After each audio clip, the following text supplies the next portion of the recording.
Welcome to Translate This, a podcast about language, culture, life, and the hilarity of it all. Welcome to our fourth podcast. We're on number 4. Hello, Today, world out there. Yeah, hello, world out there. This is Melissa, I'm Richard. and this is Translate This. And just so before we get going, if you want to know our fellow podcasters or our wonderful listeners, you can reach us at several social media places, one being Facebook. Not my doorstep, though. No, not your doorstep. No, definitely social media at translate.this.podcast and Facebook. And for Twitter, it's at translate_this_P and Instagram at translate_this_podcast.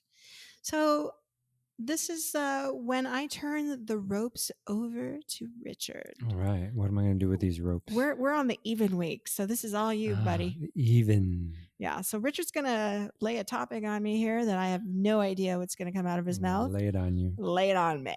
Well, I'm going to make a confession. Okay. Yeah. I had another topic, and I got really bored. Well, basically I was like, oh, this is gonna be good, and I was like researching and like just boring. You know, And that you can know, go. it happens. That happens, right? yeah. But that's what makes this exciting, because you're not Right. going to bore the listeners. Well, here's the beauty of this podcast. The Okay. beauty of this podcast, right? Not Podcast. podcast, yeah. That's what I mean. The beauty of this podcast is that I can just change a topic and like figure out how to connect it all to what we do, which is everything. That's you. Right. Just change the topic. So I was getting bored, so I like started like looking on like YouTube and the news, what's going on in the news, and I was like fascinated with the women's U.S. Open title final. Oh, yes, Yeah. yes. And there's a many reasons why I was fascinated, because most people were glued. Well, actually, a lot of people were interested, but most people really wanted to see the men's final with Djokovic and Medvedev. Yeah. I didn't even see it because these two young ladies took all my attention. And for many reasons. Number one, my daughters are their age, and they're Gen Z. Yes, they are. Oh, isn't that? Oh, what? That was your Isn't that the last one? Yeah. Episode 2. That's right. If you want to know some things about Gen Z, which we are not, by the way. No, we're not. We're not. Gen no. X. Gen X. What was that? Podcast number 2. What was that name? Gen X on Gen Z? Yeah, Gen X on Gen Z. Does that sound weird? Yeah, but it was Translate This. Yeah. It was what you got Gen do. X translating Gen Z. There you go. That's what it is. That's what it is. So as soon as I found out a little background of these two young women, I was fascinated. Yeah, well, that's great. And Bravo to only, you. Not only are they young, and they're actually one of the youngest ever, and unqualified. Yeah. Those of you who haven't followed it, qualified. I'm gonna mess this part up, but qualified meaning that they weren't barely even ranked. Right. Barely ranked, and they moved up the ranks. They beat these opponents, one at a time, and to the point where they beat well-known, famous tennis stars. And both these young women found each other in the final on the same year. Yeah. That itself is fascinating. It's miraculous, to be honest. And tell me a little bit more about these young women. Make it even more special. Well, oh my gosh. So this is why I said, screw it to this old topic. And then the light bulb went on and go, I'm going to talk about these two women on my podcast. And of course, everything went exciting. Well, you know that I used to play tennis. No. Yeah, but not anywhere to be ranked. But still, I'm passionate about tennis. The fact that you said you could have been ranked or you wanted to be ranked means that you were probably good. Nah. Well, you know what? I was okay. But there were people around me that were just amazing, and that was fun to watch. Yeah. And it really, that's something about tennis. And what's great about tennis is that you compete against the next best person near you, right? And that's what's fun, because you're always wanting to play somebody that's better than you, because it's the only way you can get better is playing somebody harder. Right. So when you do that, you realize where you're at, where your level's at. And I was never going to be that person, but it was super fun to play, and I still enjoy it. I love tennis. I don't play it Great. like as much as I'd like to play it. Hardly at all in Madrid because I don't have any courts here. Well, I have to find a court. We've been friends forever, and I just found out. I just heard your singing voice for the first time. Ah, I mean, wow, there's all these things I don't know about you still. yeah. Well, you know. And here you are, my podcast partner. Yeah, but you were playing your music, and I didn't know that either. Well, I guess we found out more about each other, huh? Yep. Yeah. I knew you played the piano. I didn't know you composed. Now people know about that. Yeah. Yeah, I do compose, and it's a side of me that I put away for family, for work, for blah blah blah. Same here. And Same here we here. are.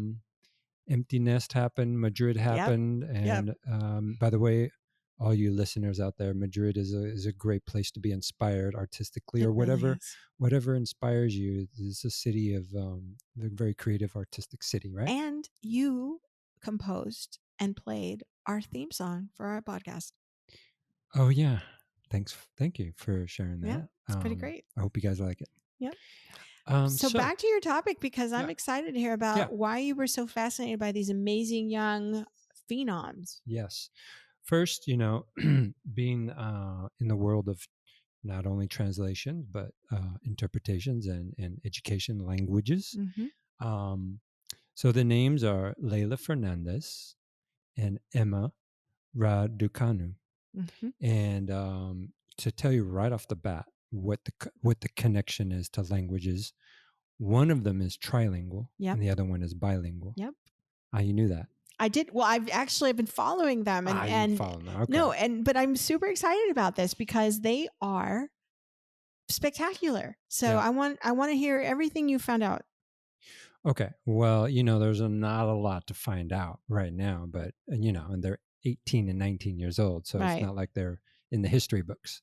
But what I did find out has a lot of connection to my personal life. Yeah, I get it now. Yeah. Yeah. And that is mainly the topic, but it's honestly going to be less about how many languages I speak, but about multiracial, multi-ethnic identity. And a lot of it has to do with language. Yeah. And how you identify yourself through speaking another language. And that's kind of my topic. So I like it. It bridges from these two young women to racial, ethnic identity with language, and mixed in with some immigration too, because all four parents are immigrants to the country that they represented. That's amazing. Yeah. It's amazing. Okay, so I know that they're multiracial. I did not know they were multilingual. Mm-hmm. I did know that was what was so amazing for tennis right now, is to have these two young women that have basically their careers in front of them because they're 18 years old, that they're going to play for a long time. Mm-hmm. When we were little, Chrissy Everett came on the scene. And she was that cute little blonde, blue-eyed, pigtail. Well, I think she might actually have brown eyes, maybe. I don't know. But I mean, she's pretty fair. Yeah. And she was great, and she was adorable to watch, and she was the new one out there playing against the aging Billie Jean King, who is still icon. Let's just give it up for Billie Jean King. Yeah. She's amazing. She was there. She was giving the dish, whatever you call it. Oh yeah, she was giving the prizes at the end. Looked like a plate. Yep. Sorry. Yep. No, don't. But it's a big difference. And then when the Williams sisters, when they played, I was like, this is a moment. Yes. Finally, we're going to have some diversity in what normally was very Caucasian sport. That changed a lot, just like Tiger Woods has changed golf. I mean, those are names that everyone knows, but again, what you brought up is very important, and it's an evolution. Right. It's an evolution. It's an evolution. And part of the evolution that I want to bring up is identity through mixed race. Okay. Right. And that these two young women, I want to say girls, but they're young women. They're young women. That the way they carried themselves as mixed race young people in this world stage, compared to what people had to do with mixed race back in when I was young, 80s, 70s, 80s, 90s, Yeah. is just so different. And that's maybe a subtopic or the theme, how Right. you want to bring it up. But and to go straight to the heart of Right. why this Right. speaks out to me Mm-hmm. is their confidence of who they are. Mm-hmm. Mm-hmm. And it just struck me. Wow. And it's not new. I mean, there aren't you look at Tiger Woods, Right. and let me bring up a list of mixed race people. So do you know the racial profiles of I these do. two? Let me Okay, bring it yeah, up now. yeah. I'll bring it up now. Yeah. So I'll go with Emma Mhm. Raducanu because she won the final. Just start with Yep, her. yep. Her father is from Romania, Uh-huh. and her mother is from Shenyang, China.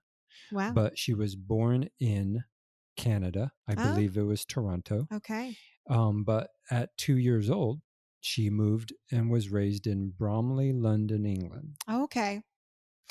And she speaks pretty fluent Mandarin Mhm. and English. And I Mhm. believe she knows some Romanian because she goes back there all the time. Oh, She could be wow. trilingual, but, I don't know that part. But she's definitely bilingual where she's speaking Definitely bilingual. Mandarin, There's, English, yes. and some possible Romanian. Yeah, that's fabulous. Yeah. And even the Chinese social media went nuts because she did a thank you to China in Mandarin. That's great. It went nuts out there, and they were saying how good it sounded. It sounded like she's from the northeast of China. Wow. And so that shows. That's a compliment. Yeah.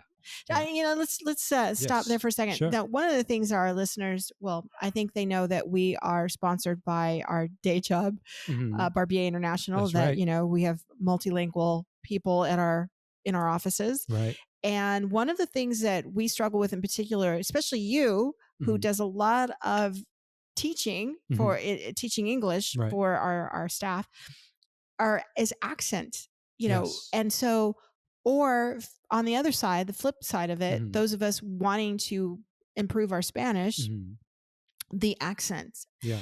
An accent in any language will really basically make or break you within a culture. It's the difference between sometimes being understood, right, and being welcomed. So there, some people, they don't have as we say, I don't think everybody has a gift for languages, learning like multiple languages, right. But I think everybody has a way to communicate. And I think that if it's a sincere effort, even if it's a terrible accent in the language they're trying to communicate in, people are going to be empathetic listeners. Sure. However, most people don't have patience with people who are immigrants or learners of language, and they lose their temper quickly. I've had it happen to me when I was trying to use my broken Italian. I was trying to buy a belt or something in one of the markets, and the man just had it with me after two sentences and just said, "Just speak in English." Okay. And I'm thinking to myself, okay, that's fine, but I definitely have never said that to somebody, or just speak in Spanish, or whatever it is that they're trying to do. But my accent here, I have been told several times that I sound like I'm from Brazil. Okay. Secondary is I sound like I'm from Mexico. I'm from neither place, right, but they are not picking up American, which is really weird to me. Yeah.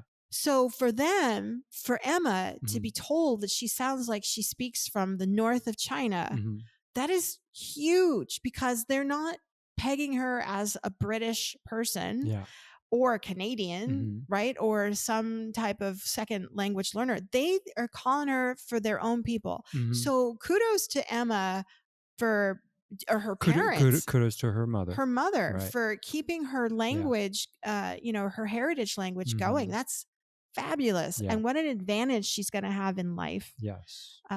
She's already has this advantage to be able to communicate with a language that over 1 billion people speak. Yeah. And again, that's something that's so modern. I feel like is modern because not a lot of people know. Back in the 70s, it was generally seen as an offensive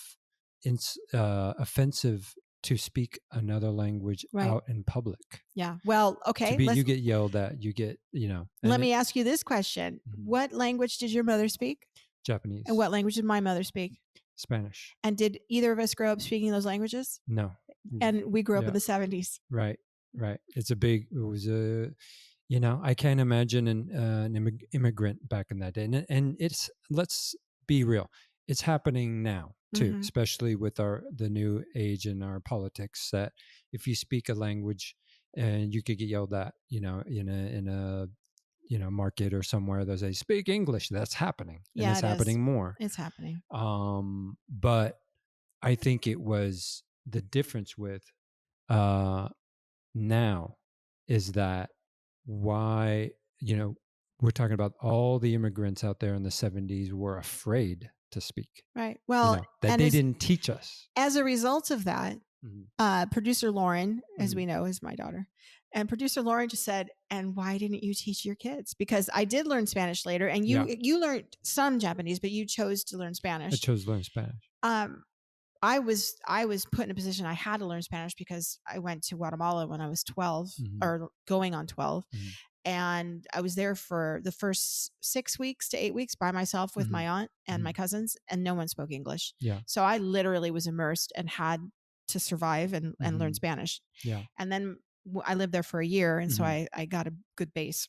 Yeah. But I never taught my children because I was always embarrassed that my Spanish wasn't good enough, because I knew I made errors in Spanish. And even though I sounded fluent to people who didn't speak Spanish, I knew that I made errors, and I still do to this day. I still commit errors in Spanish. Right. And I mean, I am fluent, but I'm in the advanced level of Spanish, but I am definitely not in the near native level that I would like to be. And I'm hoping to be, after living here for a while.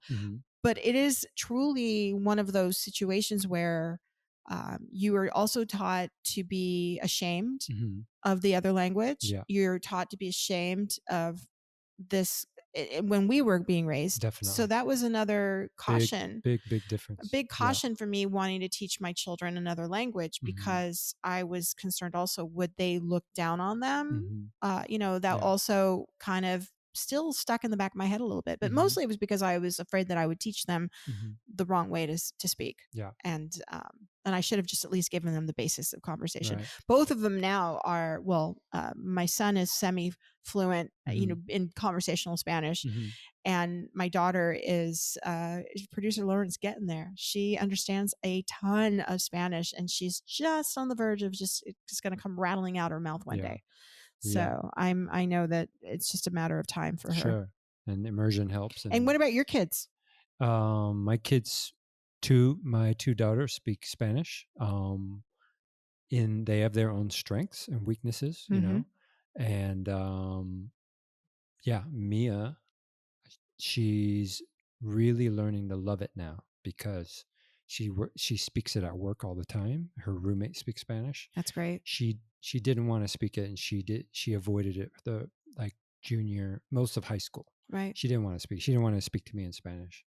Michelle always wanted to, and she always, because that was part of her identity, and that's another story, part of her identity. And now she's fluent. She speaks all the time. Her boyfriend speaks Spanish. He's Mexican American. That's great. And so my son doesn't know. He was older, so he didn't get in that wave of when we were really focused on it. But and I look at and I'm going back to the point of these two young ladies, the two tennis stars, how their parents, who are Gen X, I believe. Gen X. Yeah. We could all say, as a generation, maybe we're doing a good job, because if these two young women are representing who we wished we would have had growing up, as a mentality, identity, some pride in who we are. Yeah. They're representing that, and on a big stage. And I even want to, I have to bring this up, because this is a big difference of Tiger Woods when he became famous. Right. And most people didn't even know his mixed race. No, no, They no. just thought he was black. Yeah. And I didn't even know for a while his mom was from Thailand, right? Right. And no one promoted that. All of his promotion, all of his marketing and everything was like, he's black. He's Right. black. Right. But I also understand from the black community why he needs to have a black identity. And so I see both sides. But and you have that from personal experience. Yeah. Being in the margins, being in the gray area all the time, you understand all the points of view. Right. And that's one of the benefits of, at least for me, was I understand. It seems so easy for me to understand everybody's point of view. Well, see, your mother we know is Japanese, but your father was. So my father is a mix of African American, like from slaves, Native American, Cherokee, but we don't know for sure it's Cherokee. That's another story. And then also Irish and German, and it's a healthy mix of all three. Yeah, you could say. Yeah. And so there was no dominant race in my father. It was just a mix. And then my mother's side she grew up in Japan and immigrated to the United States. So I have an immigrant experience having a mother as an immigrant, right? Which is another connection to these two young women. Yeah. But growing up in that identity, that's who I am now. That's what I struggled to accept and identify with. Do you think a lot of us, as a group, we first generation, children of immigrants, do we see these people coming in now, this new generation of these multiracial, multilingual, multicultural people being successful? And I do think on some level all of us are applauding within ourselves, because we were also the Sesame Street generation, and that was the first real children's show targeting diversity, and multiple types of people, and not just ethnicities, but social aspects, and what did the neighborhood mean? Why was it the street? Because it was like a neighborhood street in New York City, or any urban center. And it was the first time that you saw on television different characters representing different colors. And I thought that Jim Henson and I forgot his partner's name right now, but Henson, he did a really great job of making sure that every color of the rainbow was represented in all of these little creatures that he created, the Muppets. Right. And I will never forget, as a child, romanticizing the song "It's Not Easy Being Green," and hearing that over and over again in my head. Because the lyrics, because of all the colors that you see, and it's easier to be pink or purple or whatever. And so I always identified with that feeling, that sensation, as most multiracial and multi-ethnic and cultural children do. I think you've said it before, we've always felt a little marginalized from that. But do you think now, because of these young women and their fame, and other people that have come before them that are slowly changing, do you think now that we would no longer be marginalized? Do you think this generation will be the generation that stops marginalization of multiracial people, and it's mainstream and accepted, and no one's going to focus on that anymore or be ashamed of it, or is it going to be something to celebrate? Is it just the pivotal moment that we're seeing happen? Well, what a fantastic question. That's like, put that question up on top of of things that like 0.1% of people think about, but we need to. But it's something. The reason why I say fascinating is because it's like, for most people, it was like the concept is not there. It's the reason why I say that is because we still live in a very categorized society, where you have to still belong to one race or another. And I have a couple of fun activities to do to kind of like to kind of put light, fun, Yeah. but Yeah. important light on mixed race people. Okay. And I like to having fun. see where we're going as a society, to All right. maybe answer your question, but not in a very direct way. Mm-hmm. Because in my opinion, if I just was to be a little direct on the answers, Right. is that we've gone far, but we still have a lot of ways to go. Okay. And And what about Emma's competitor? What? Yeah, thank you for that. Yeah. Leila Fernandez. Leila Fernandez. It's a great name. Her father is from Ecuador. Ah. And her mother is by ethnic identity Filipino, but raised, I'm not sure where she was born. Her mother was raised in Canada. Canada. So Canadian Filipino, like, as an identity, and then Ecuadorian now. Wow. She is trilingual. Okay. And I was investigating to see if she was quadrilingual. Okay. If she spoke Tagalog. Yeah. Does she speak Tagalog? That's what I was thinking. If you said try, I'm thinking English, Spanish, Tagalog. Yeah. Now, guess where she grew up? Oh, Canada? You remember? So it's probably Quebecois. Yes. Wow. Reference to episode 3, Montreal. 3, yeah. Montreal. She speaks fluent French. And I know for a fact, because somebody asked her a question in French after the final. Yeah. And she completely understood the question. I didn't hear her response, but right. She understood quickly. And then so it's Spanish, English, and French.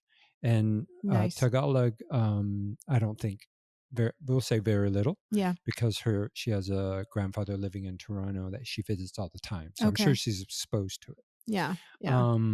That's cool. But yeah, and then going back to all 4 parents are immigrants, which is like, we're talking about the 2 top women in tennis right now. That's amazing. For the US Open.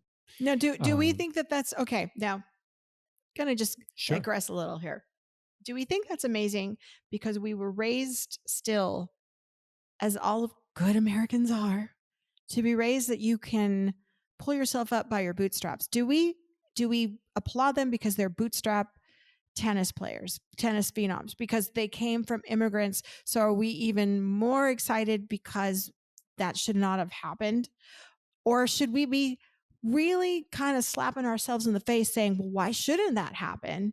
And maybe also being a little depressed because that's sad that most of the world doesn't want that to happen. Again, this is why we get along so well, is like fascinating question again. Complex. I feel comfortable giving you my perspective. Okay, good. That's all I can do, give you my perspective. Yeah. But it's a good perspective. You have great answers.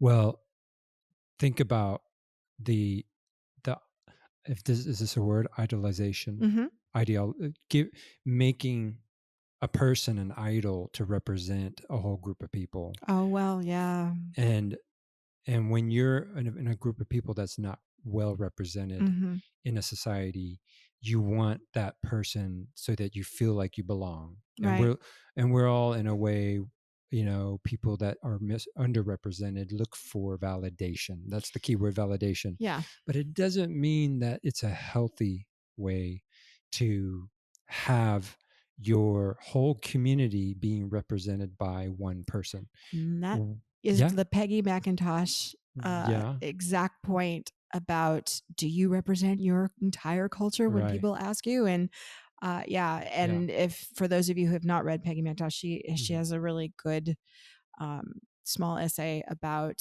the white privilege and just things about going into a grocery store and buying the color of a Band-Aid that matched the color of your skin, things that we take for granted as white people, right? And so, I never had that experience. I always was looking, luckily Band-Aids are kind of tan, so they kind of work for me. But, we brown people, we kind of slide around between the white and the other ethnic communities. I never questioned it. It was like, this is a Band-Aid. That's all I thought. It's a Band-Aid. Right. It's a Band-Aid. But if you are your father, because your father looked more black out of all of his ethnicities and his races. I've seen pictures. He was darker than me. I think I'm light compared to him. Right. Little tidbit. Yeah. He went to Howard University. Oh my God. Yeah. HU. Yeah. I love Howard. I've So, been to that university. yeah. I got a chance to go there with Michael and go to a mock UN, Yeah. and we had a great time. Yeah. And that's what an amazing university. In fact, actually, producer Lauren's been there with me in DC when we were at a conference at the Association of Language Companies. Shout out ALC. All right. Yeah, and we were there in DC and had a great time right by Howard University. And it's a historic Black college in the United States for people who don't know. And look it up. like Spelman. Look it up. It's an amazing university institution. And so that's really great that he went there. But again, but check this out. Here's Band-Aids. Check this out. This will blow your mind. Yeah. And this is a representation of our generation. Yeah. I didn't even know he went to Howard University until after he died, and my aunt told me. I'm so sorry. Yeah. It's just wow. But it's. I think even back then, he never graduated from Howard. That's why it wasn't like a big deal. But he went and he got accepted, and that's a big deal. I don't even know how long he was there. I think he was there for a year. Take everybody. Right. But this was just so if everybody's asking, this was in the 50s, so long time ago. Yeah. But his whole life was a mystery to me, most of it. I only heard stories about his young life because he never talked. And again, this is, can go deep into my dad.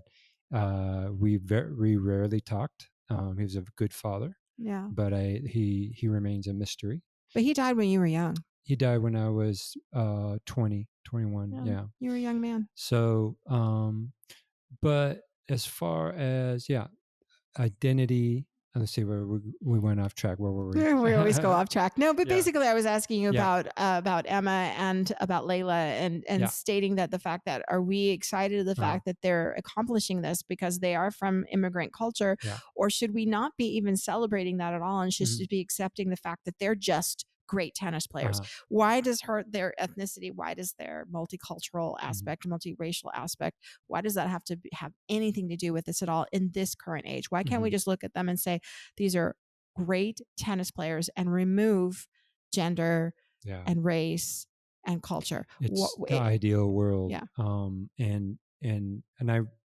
when I say I investigated, that's half the time I'm drinking wine and being in Spain and being distracted. So am I this sleuth? Very honest. No, I'm, Googling and looking at videos and listening to interviews. There's nothing wrong with that. I mean, to me, it doesn't feel like I'm like this huge investigator. I don't know. No, but you're doing your research in the way that the Spaniards would. Sitting at those cafes, drinking that wine. Yeah, I've never seen a podcaster investigate, so I'm thinking, I guess I'm doing what I'm supposed to be doing. Yeah, you're doing what you're doing. But so when we go to that point, so do we want to do that? Because you had you have some fun things you're going to bring up and we're going to play those games. But my question basically was just, yes or no, should we celebrate the fact that they're multicultural, or should we just be celebrating, and that's a yes or no, or should we also, a yes or no, just celebrate them because they're great tennis players? So you actually, you don't know this and the audience doesn't know this, but you covered up my brain fart. Because I forgot your question. No, it wasn't really a question, but it was a point. Yeah, thanks. It was a quiet brain fart. So, but they stink, right? Oh, that's too funny. Yeah, but you brought up another important point again. Thank you. Yeah, great job. But the point you brought up was in the face of what's happening in England, and this, this is where Emma is growing up. Yeah. Is that there's this huge anti-immigrant backlash, with Brexit. Yeah. The topic of immigration and race and culture is so toxic, probably as much as in the United States. Yeah. That when you have a young woman suddenly win in 44 years, I believe, the first women's tennis final. That's amazing. U.S. Open. They're going to look at her race. They're going to look at who she is. They're going to say, look, she's this and that on both sides. Yeah. The people who defend immigration, who defend multiculturalism say, well, look, we have someone to represent the country. The other side saying, well, she's this and she's that. And like, well, not only, this is something more, another layer. Hmm. Her father's Romanian, like I said. There's Mhm. prejudice against Romanians, even though it's European. A Right. lot of prejudice, a lot of bias against Romanians because of certain economic factors. Right. And she could be, to think, oh, she's half white. It's so much more complex than that. Yeah. So much Yeah. more complex. And that's why I thought it was such a fascinating topic to bring up. Layla being half Ecuadorian. Right. Her father was a soccer player who played for his country. So Wow. came from fame and wealth. It wasn't Came from like athleticism. Yeah, there you go. But it wasn't maybe from the stereotypical view of immigration, Right. and so that just adds layers to this young woman and how she came to Canada and to thrive, and she Yeah. actually trains in the U.S. and lives in the U.S. now to Oh, being trained. wow. So more layers, right? Yeah. So I wanted to bring up a few names. I Okay. brought up, Okay. like, to me, Tiger Woods is an amazing talking point Mm-hmm. about mixed race identity, Yeah. because he represents like more of the millennial age. He got famous, Right. how long ago already? 15, 20 years ago. Oh God, Is yeah. it 20 already? Yeah, it This has must to be be. 20 years It has already to be now. because he was playing golf when we were in high school. No, we were out of high school. Yeah, he's about our age. He's probably a little Yeah, younger than us. a little younger. So Yeah. I was in college. You guys might have been in high school when he was playing. Yeah. Starting to win some of this. If people don't know, he's from Southern California. Yeah. So Yeah. Yeah. So like I said, I mean, he's a good case to bring up because he's multiracial, Right. but everybody wrote him off as black. Well, Michael Chang, Mhm. tennis player, Yeah. from Yorba Linda Yes, or I remember him. Placentia, one of the two. Mhm. He was not multiracial, Right. and so I think people were more accepting in Mhm. tennis of these, like the Williams sisters. Mhm. I mean, it was great. It was diversity, but it was like, you're just black, Mhm. and we want Mhm. to keep you in this little box. Right. Right. And Michael Chang, you are just Asian. Yeah. You're going to stay right there. And that's why this, to me, is an important topic. Yeah. Is that even today we still have to put, I feel like the country is run by anal, what do you call anal retentive. Anal retentive people who have to put everything in a category. Yeah. Yeah. And if you don't Very fit in a structured. category, you don't exist. And Yeah. kind of like some fascist governments in the past who say, you don't fit in this category, we eliminate. We're going to eliminate you. the category. Right. Yeah. Yeah. And right. Anyway, a couple other names, Naomi Osaka. Oh my gosh, yes. Right. Great example. Great example. Steph Curry. Yep. I don't know exactly the portion, but yeah. And Colin Kaepernick. Yep. Colin. Right. So I want to bring up. And the 49ers is my favorite football team. So when he did that, I was like extra proud. Oh, good. Well, there you go. Here, Gen Z. Okay. Oh, no. Okay, sort of Gen Z. Olivia Rodrigo. Oh, gosh, yeah. Right? Exactly. Yara Shahidi from Blackish. Yes. Oh, my gosh. Right. She is ridiculously beautiful. Can we just say that? I can't say that. I can say dude, that. So, yeah, but who cares? Yeah, doesn't matter. Regardless, she's a human. Looking at her, she's ridiculous. Yeah. She is mixed with. Her father is Iranian. Iranian. Oh, I didn't know that. Yeah. Okay. I knew that she was mixed, but I didn't know with what. Okay, yeah, that makes complete sense. She's just so pretty. Iranian women are beautiful. And of course, we're skipping within the past year. One of the most hugely celebrated mixed race person. Who would that be? Oh my gosh! Now I'm having the brain fart. Oh, not really a celebrity. Not a celebrity. Or an athlete. Oh, who? I know who you're talking about. Is your girlfriend? Is the AOC? No, she's mixed too. She is? Okay, no, wait a minute. Wow, Listen, okay. I'm going to digress before you tell me. Okay. Because I'm trying to think who that person is. Latins are all races. So yes, I am Latina. Of course. Yes. And in my racial profile, I come up with all the races as well. Everybody 23andMe. Hey, 23andMe.com. You want to sponsor? Translate this? Go ahead. I heard controversial stuff about. I don't know. No, I really like 23andMe because it's answered a lot of questions. Mine too. I took it. Yeah. So my father had told me, you were on my side, German and English, and that's it. Well, pretty much true is what we found out. And, mostly German with some Swedish and Welsh and Irish and Scottish mixed in the British part, right? And then he also had a tiny bit of Spanish from Spain, which he didn't even know about. Right. But there was nothing else. But then on my mother's side, and this is where, when I told my mother, well, my ethnicity came back and it says that I have some black, African American blood. Yeah. And my mom said, well, you probably got that from your dad because he's from the South. Right. And then when we looked at the profile on 23andMe and we saw that absolutely there was nothing on my father's side and it all came from my mother's side. Yeah. So not only that, but the Asian portion that I have some really, we're not talking recent, we're talking a long time ago, but it's there. But the most important mixed profile I have, and it's good amount, it's 12%, is Guatemalan Mayan blood. Now, I don't know which Guatemalan Indian group I come from, and that would be awesome to find out because there's like 27 languages there, and there's just so many groups. But I have that, and it made me feel so much more complete. Yeah. Because why did I look different than other Europeans if I was supposedly only European? And that was the story that was told to my mother's family. Because in Latin America, if you are anything other than white, you're looked down upon. And so they hold that producer Lauren has actually given me the right phrase is basically, I pass for white. Passing white. Right. Yeah. And so I never thought of that being applicable to a Latin person. I've always heard of that term in terms of African Americans, like Billie Holiday.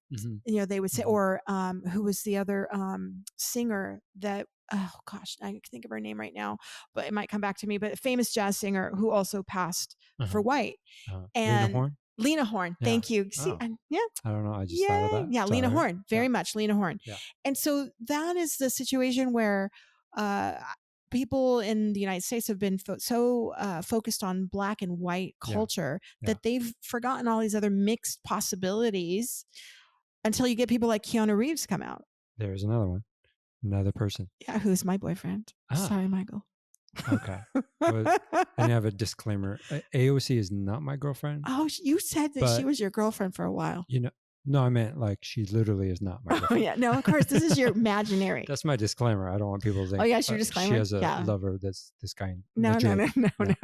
Because, it'd be great, but. Yeah, it's not going to happen. Sorry. But. Neither is Keanu going to happen for me. But that the word that you referred to, I think you said, was white passing. Yes. Which the word passing is so obnoxious. Much just connotation, so much it's awful depth to the meaning that you can go in for hours and hours to talk about that one word and why it goes with the word white. But that's another topic, sort of. But we don't have to go deep there. But I haven't answered your question. Who is the most celebrated mixed person from this last year? And you were when you pick AOC, you're in the same realm of profession. Okay, so it's a politician. Yeah. Oh my God. Hello. Brain work. Oh, trust me. Kamala. Kamala Harris. Yeah. Love my Kamala Harris. And she came from California. Woohoo. And she was a fierce district attorney. Here's why. Quiet all the haters. Yeah. Here's why I want to celebrate her as her, with her, I'm not saying her celebrity, but the way she's portrayed in media. And I tried to look at, read, watch all the videos about her life. And because again, I'm drawn to people of mixed race and I just want to study and read, that's, obviously you understand that. But what I liked about her portrayal in the media, the major media, is that both of her sides were well represented. Yeah. And that didn't happen with Tiger Woods. No. And that is what I'm trying to say. Or Obama. The growth. It didn't Yeah. happen with Obama. Right. They just kind of dismissed the Kenyan father under the blanket, under the rug. Like, oh, yeah, whatever. Yeah. I mean, I remember people saying my president's half white. Mhm. I mean, that's just obnoxious. Yeah. Yeah. Or some people say he's full black. Yeah, that too. And so that is, and then, but that's a complex issue because It really is. when you mentioned AOC and I said she's Latina, the question is not if she's Latina or she identifies with roots that were from, ancestors. Right. It could be indigenous. Yeah. For example, to me, it's about what she decided she is. That's true. Right. You have to decide your own identity when you are somebody from a mixed background. But here's the difference. Let's say AOC is an example. Right. You can say you're Latina, right? Right. But it's not the same as, 20, 30 years ago, or even 10 years ago. Right. It wasn't the same because she's not hiding something to decide that. She's deciding it on her own without the fear of being judged. Whereas in my case, the fear of being judged, the fear of being labeled, the categories are thrown out. Right. Not even being labeled because there is no label for me, to being thrown out without being considered. Right. All those out there, you who fill out applications and census forms, all of you who consider putting other, that's me. Like I put other all the time, So, yeah. What the other one that comes up with now, they've become very creative where they'll say race, white, ethnicity, Latino. Right. But then I still can't click that box. Yeah. I mean, my dominant race is white, but that's what they're forcing you to do. Yeah. They're forcing you to pick your highest percentage. Yeah. And so, okay, so my highest percentage is white, but that doesn't mean that I identify only that way.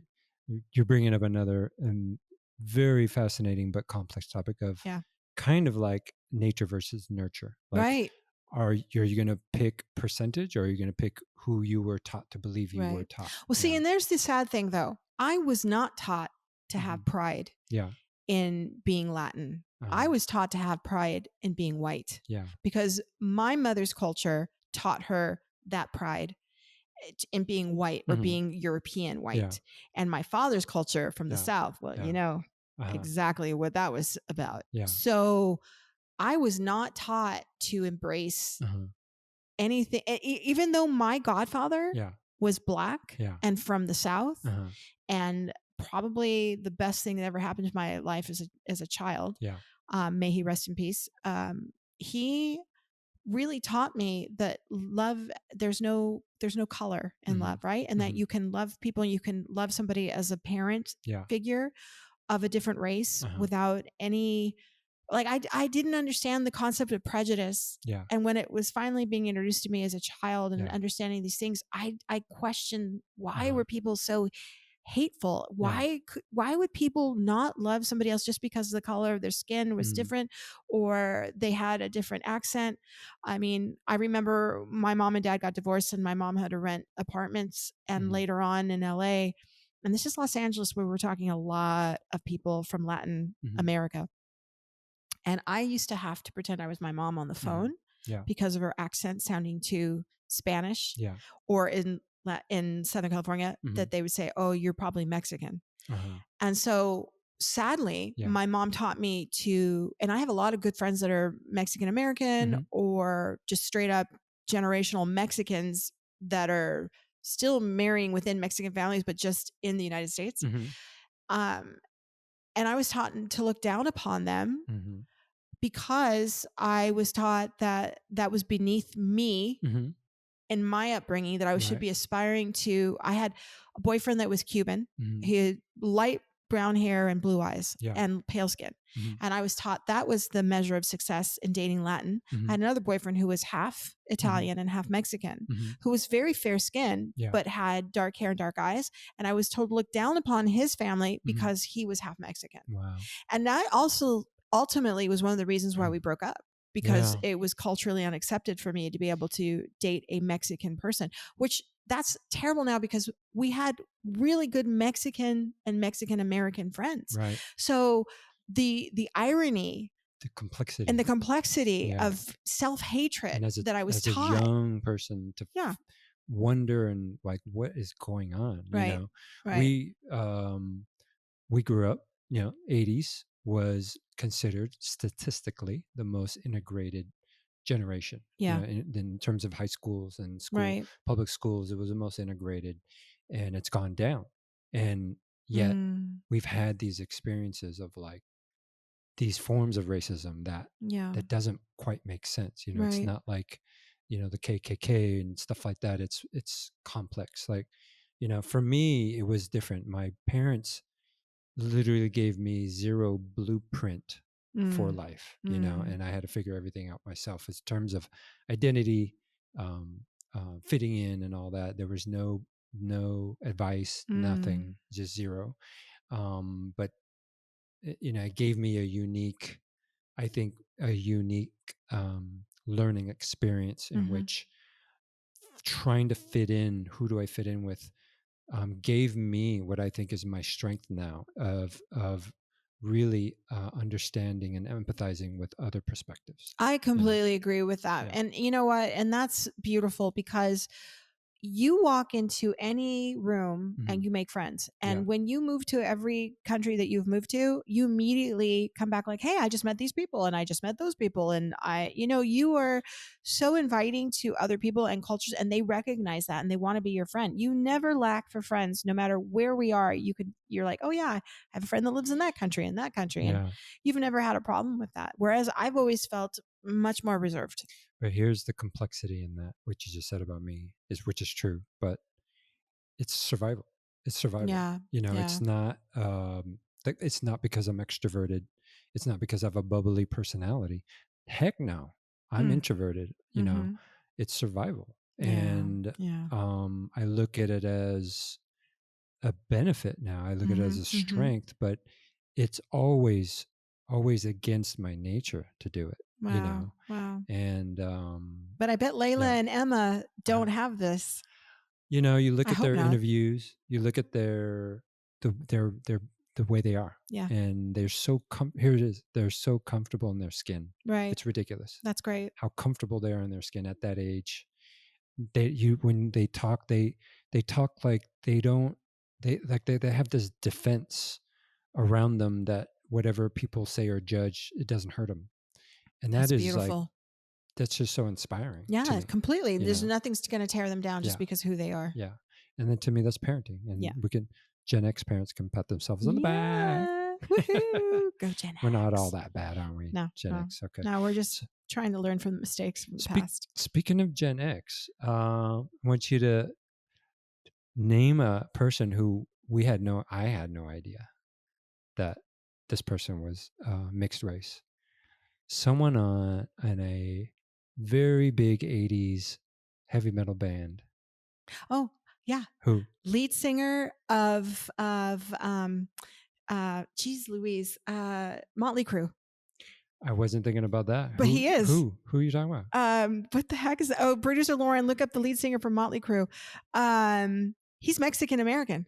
Oh, you're talking about the guy that married what's her name? The girl from the life-saving. No, lifeguard. That's Tommy Lee. He's Italian American. He married Pamela Anderson. No, their lead singer married another girl that worked at the Tropicana as an exotic dancer.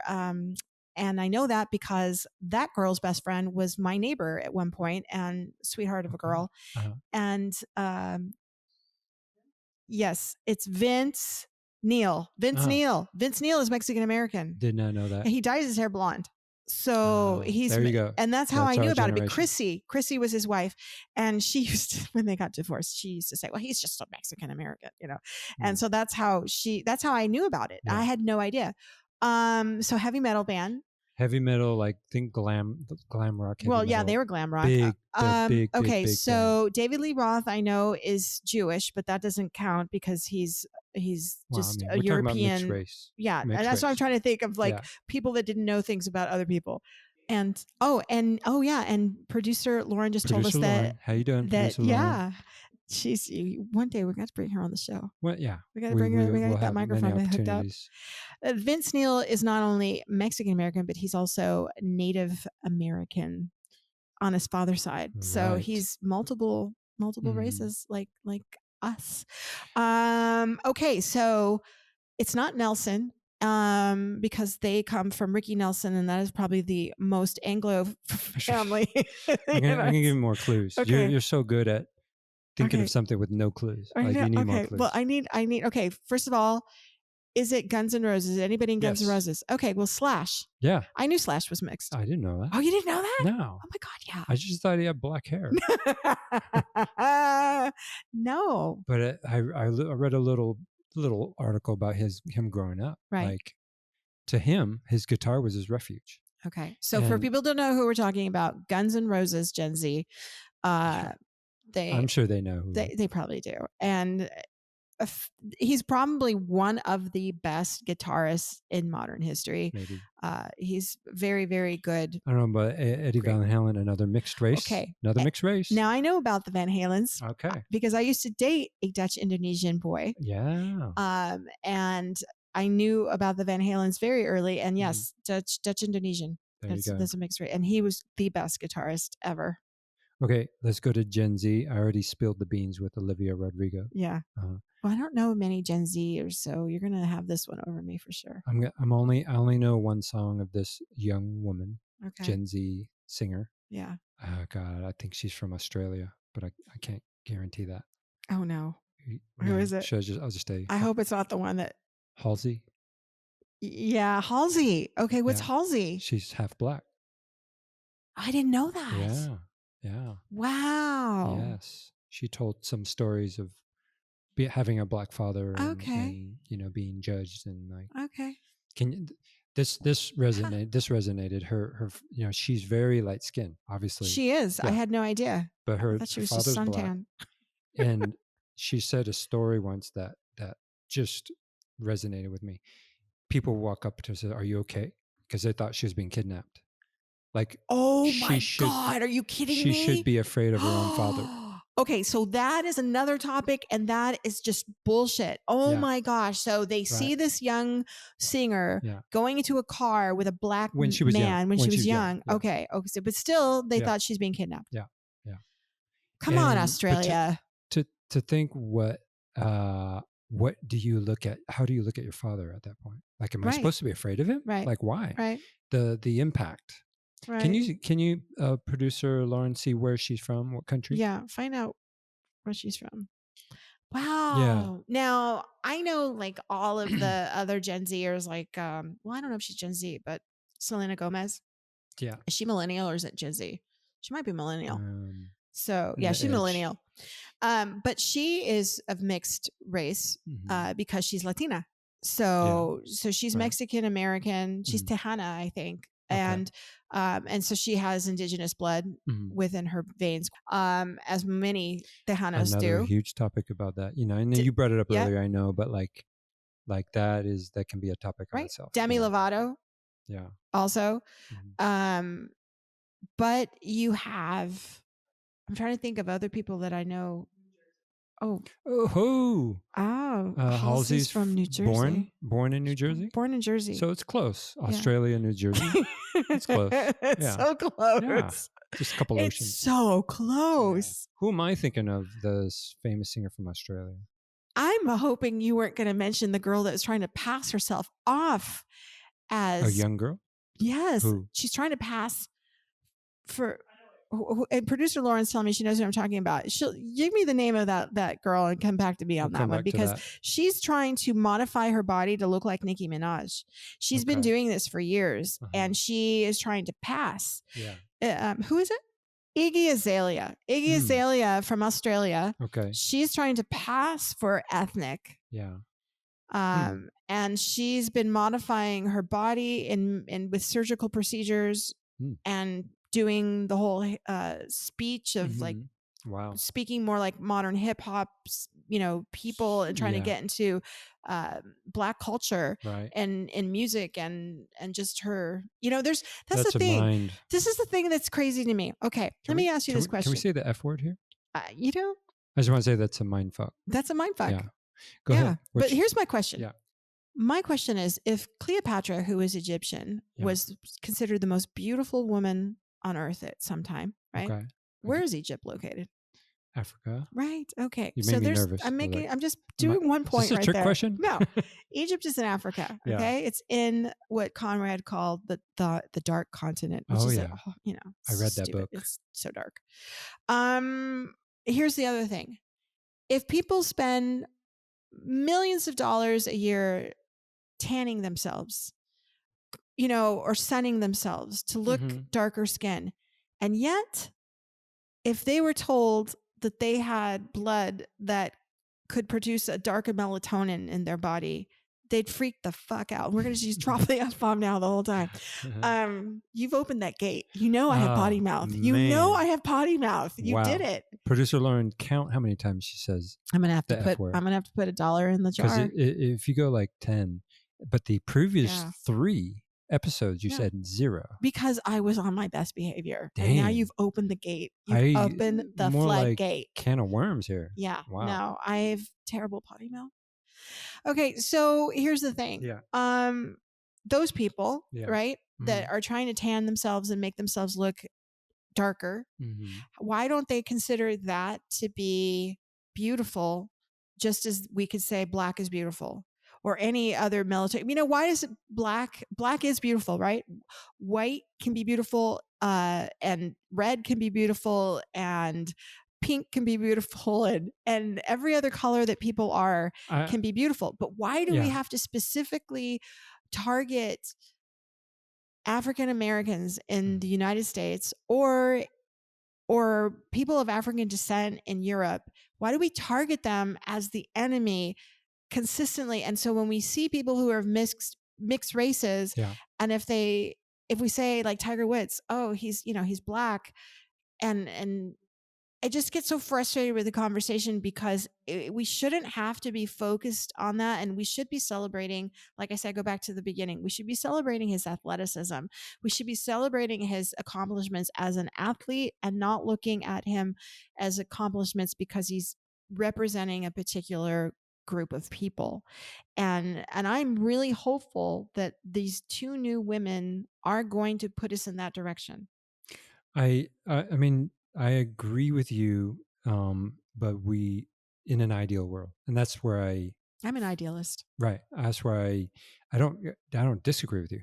Yeah. I just think we don't live in an ideal world, and so it's never going to go away. It becomes complex. These young women are going to continue growing under the spotlight with the complexities of who they are. Yeah. That they want to be known as tennis stars. Right. But they're going to be confronted with more than that. Right. Let's just say that. Okay. Okay. So, do we get to play the game now? We get to play the game. Yay! BuzzFeed, the website. Yeah. Yeah. Came up with 36 mixed race celebrities. Okay. Right. Okay. I got this. I got this. Oh, you already know. No, I don't know anything about this, but I'm excited already. I love games. You already know what I'm going to ask. You know this game already. No, I don't, but I'm excited. Okay. So I'm not going to ask all 36. We don't have that much time, but I'm going to pull out a few out of this list and see if you can maybe guess some of their background. You don't have to guess all of it. Okay, I'm going to go with it. But the point about this is, this is maybe the opposite of what we should do, because we want to celebrate them as human beings. Right. But that's what I'm saying. We have to put that out there. Okay. But we're also putting a spotlight on the opposite. Okay. That in the world that we live in, mixed race people have the right to be identified by who they want to be, by being mixed. I agree. Right. I agree. So in the same vein of saying they're just humans, we're also saying let's celebrate that they're mixed instead of continuing this world that we have to categorize everybody in one box. Yeah. Or hide part of them, which is the real inner struggle. So, and that's why I wanted to do this. Sounds good? Okay. Sounds great. Okay. We'll just do a few. And I'm going to avoid the ones I think you probably already know. Okay. All right. That's fine. Give me the hard ones. So here's my Gen X coming out. Is it her or H-E-R? Oh, it's her. Okay. Her, the singer. Yeah. She's amazing, by the way. Okay. Michael has the biggest total song crush on him. Is that a thing? Song crush when you just love an artist so much? Yeah. He loves her, and she's beautiful too. Awesome. Yeah. So, what yes, mix do you think she is black, but she is black from, I think. Oh no, I'm thinking Rihanna. She's black from the Bahamas. She's black, and she is Korean. Is she Asian? Close. She's Filipino. Okay, I knew it was Filipino. okay. Ooh, I wonder if you know this. Shakira. Oh, not just Colombian. Yeah, I know. Not just Latin. She's also Lebanese. Correct. Yep, because I like her. Nice. So is Selma Hayek. Selma Hayek is Mexican and Lebanese. Right. Let's see. Sorry, I don't know some of these people. So just asking you makes me feel weird. No. Like, I don't even know who this person is. I don't know who this is. Well, okay. How about the ones I can tell you? Cameron Diaz. She's Cuban. Yes, I knew that too. Yeah. I knew that. Yeah. Half Cuban, half white, I think. I think so. Key and Peele.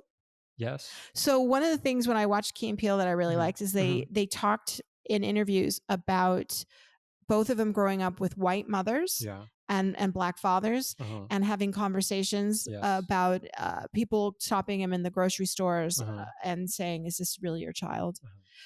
So I want to just kind of like explain what producer Lauren did to me one time when I was when we were going shopping and she was at this age when she was young that she didn't want to do what I wanted her to do.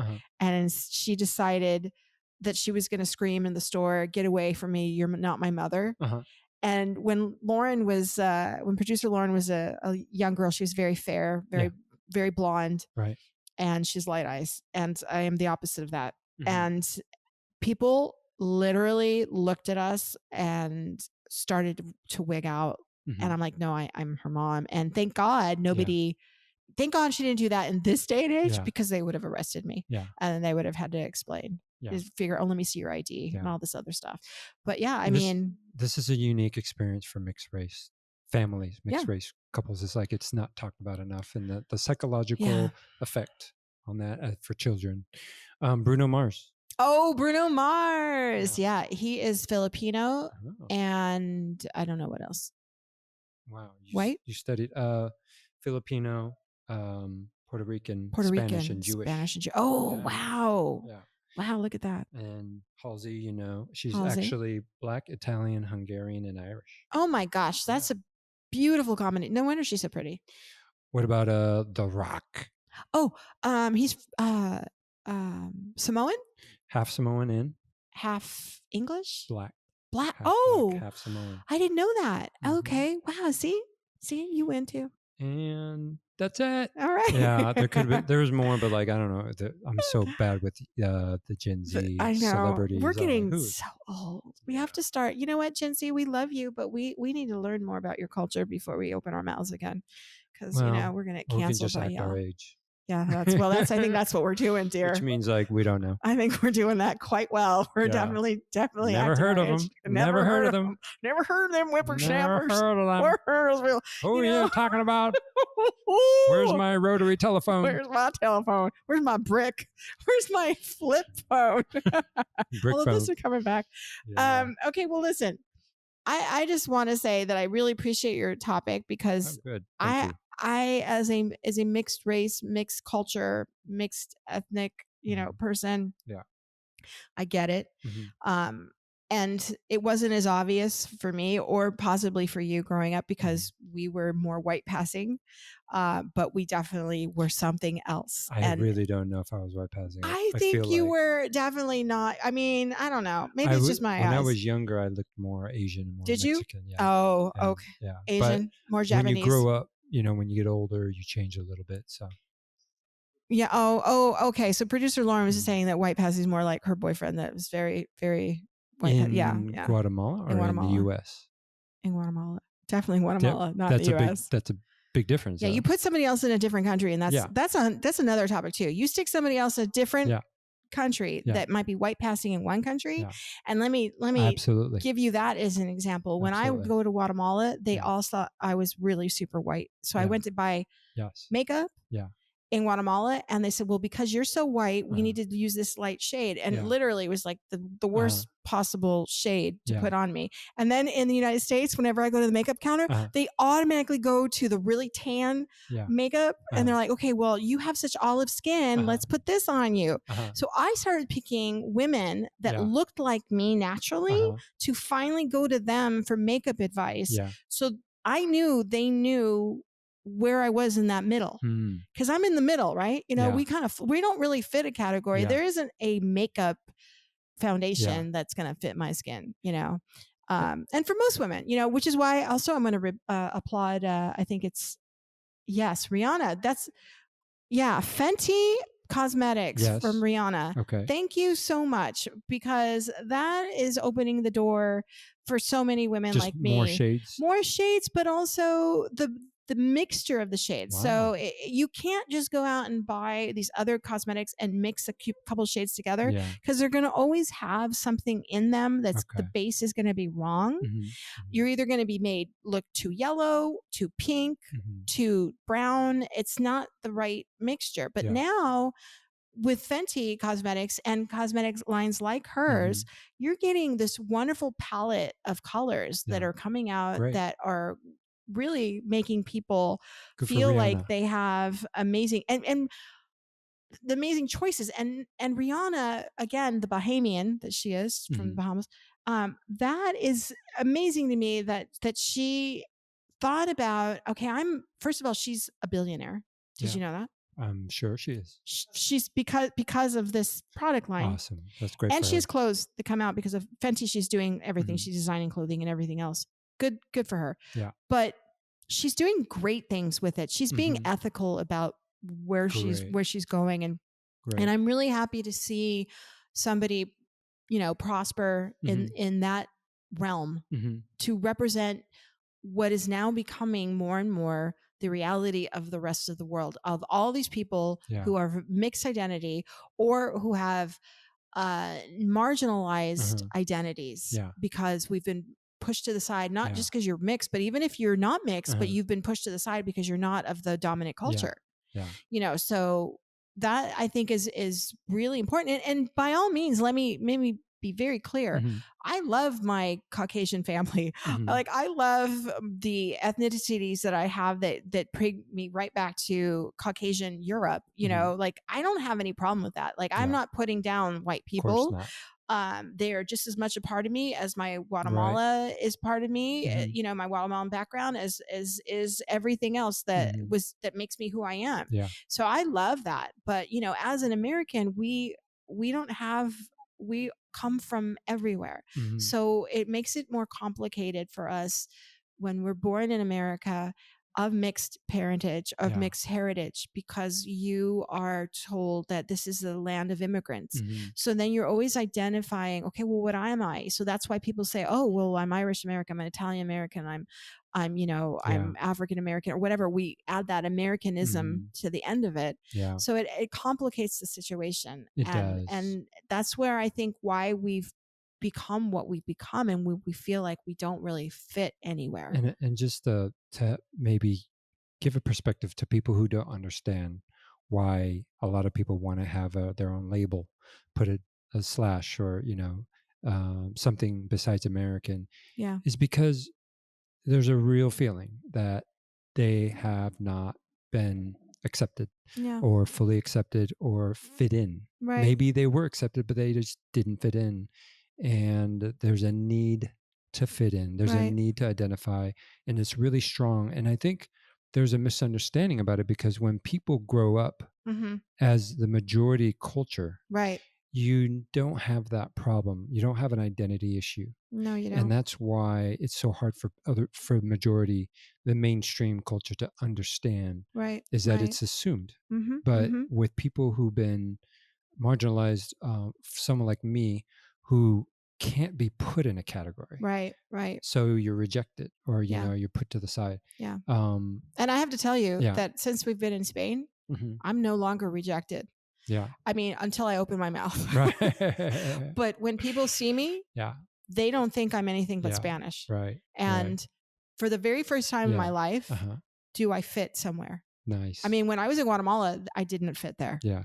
I'm here. Yeah. I fit right in. Yeah. And people think that I'm somewhere from here. They don't look at me and think, oh, what is she? When they hear me, then they know. Well, let's be specific. Madrid. Like Madrid Yeah. is there's other parts of Spain that might not have the same experience. Possibly, yeah. But we know in Madrid you feel very accepted. Well fit in. And yeah. Same here. I feel not completely, but I'm never going to feel 100%. Well, no one is. I never will. But I enjoy it. I love it. So I'm not complaining. Well, this has been another wonderful moment of conversation with you. And thank you for, again, this, obviously, again, this topic is super close to both of us. But I think let's just shout out one more time to Emma and Layla. I think that is the most amazing opportunity for the world to see. If they don't know who we're speaking about, please go look up the information about these two amazing young women in tennis, and they're on every possible news channel that you can look up. They are, and I can't wait to see their transformation as far as their image in media and how it unfolds. And I think to your point also that the two men that were competing in the finals, I don't even know who they were. Two white males. So again, this is Translate This. Translate This. And you can find us at Facebook at translate.this.podcast, or Twitter at translatethiss_p, or Instagram at translatethiss_podcast. And soon you will be finding us on our webpage and our YouTube channel. We will be, hopefully in the next few weeks, even having some merch available. Oh, yeah. Yeah. Wait for that. Some merch. I love that. Quirky merch. Quirky merch. I want some quirky merch. Quirky merch. Okay. So love you all so much. Please tune in again to our next podcast. And of course, as always, we are not going to tell you what we're going to talk about, or else we're going to ruin the surprise. Of course not. All righty. All right. Signing off. Have a good one, everybody. Have a good one. Bye from Madrid.